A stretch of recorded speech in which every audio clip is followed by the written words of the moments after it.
Stand and support motion 154 introduced by my colleague, the member for New Brunswick Southwest. Her advocacy on such an important topic is certainly to be commended.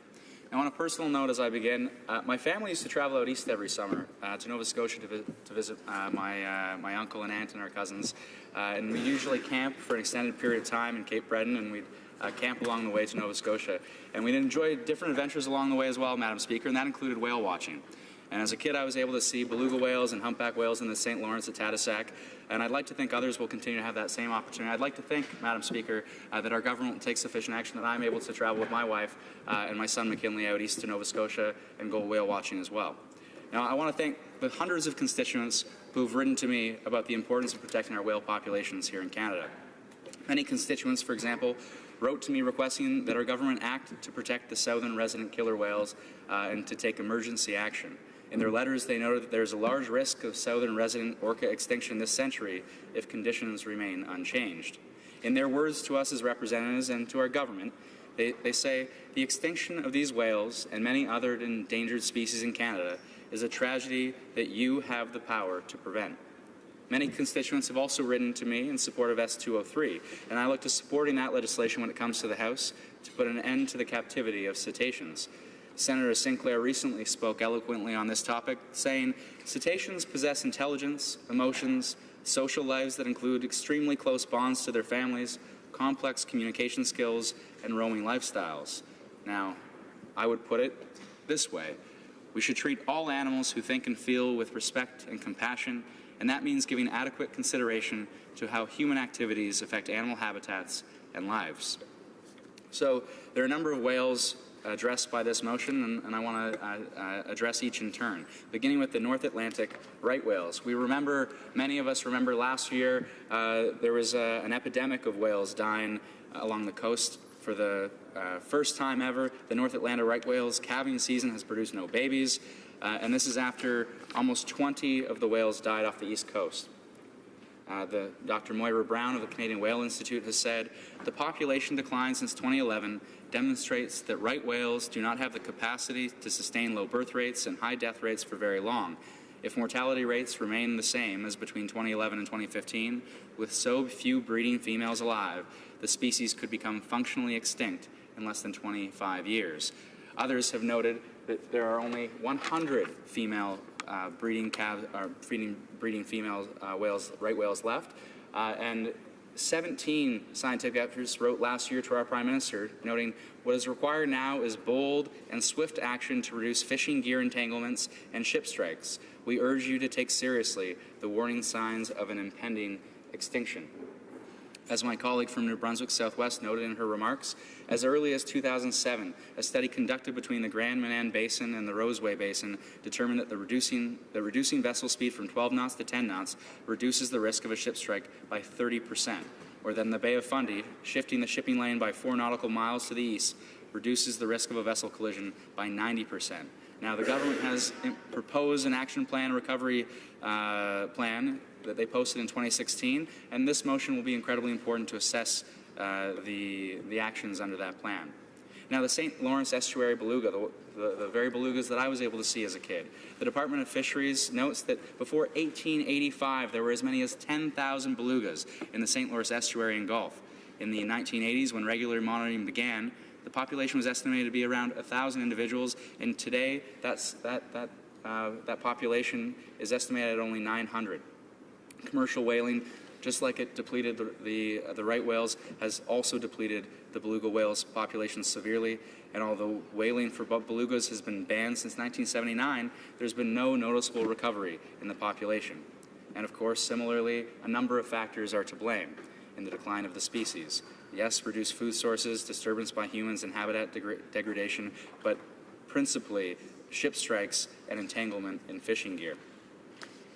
Now, there's a recovery plan under the Species at Risk Act, a recovery strategy, I should say, for the beluga whale that was posted and developed in 2012, Madam Speaker. And again, this motion is about assessing these plans and assessing what further actions need to be taken.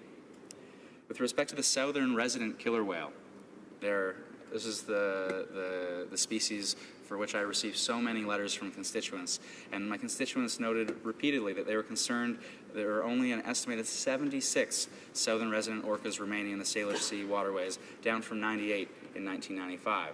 A number of organizations, from Eco-Justice, Suzuki Foundation, World Wildlife Federation, among others, noted that faced with declining stocks of Chinook salmon, their primary source of food, and acoustic and physical disturbance from vessels, which interferes with their ability to hunt and communicate, the southern residents are at serious risk of malnutrition and starvation. Now, our government, again, has taken some actions here. Most recently, in the last day, our government took action to reduce fishing of the Chinook salmon to ensure that there was adequate food supply for the southern resident killer whales. Of course, in the Oceans Protection Plan, a $1.5 billion investment in the health of our oceans and the safety of those who use them. There was a specific reference and focus on 3 species of endangered whales, the right whales, the belugas, and the southern resident killer whale. Scientists are going to review how effective our current measures are, report their findings to the public, and there will be continued consultations in terms of the best way forward with protecting these species. Now, more specifically, under that Oceans Protection Plan, we've seen new science funding to develop and test technologies that alert vessels to the presence of whales, lowering the risk of collisions. DFO has noted that in response to requests from a number of stakeholders for better whales to protect whales, DFO researchers will work with partners to develop and test various technologies able to detect the presence of whales in near real time, such as underwater microphones coupled with networks that track whale sightings.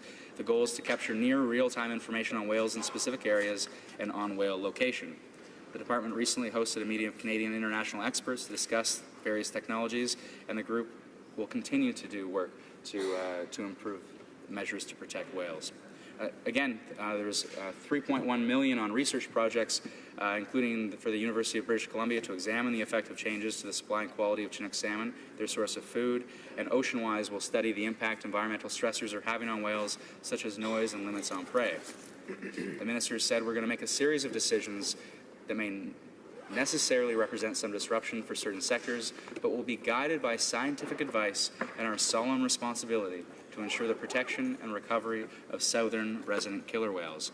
So why this motion, Madam Speaker? Why this motion in particular? Well, the motion calls for the Fisheries Committee to study the situation of endangered whales, to identify steps that could be taken to continue efforts to protect and conserve the whale populations, to identify immediate and longer-term improvements limiting the impact of human activities on each of these species, call experts to find a balance among competing claims, and to present a final report by the end of 2018.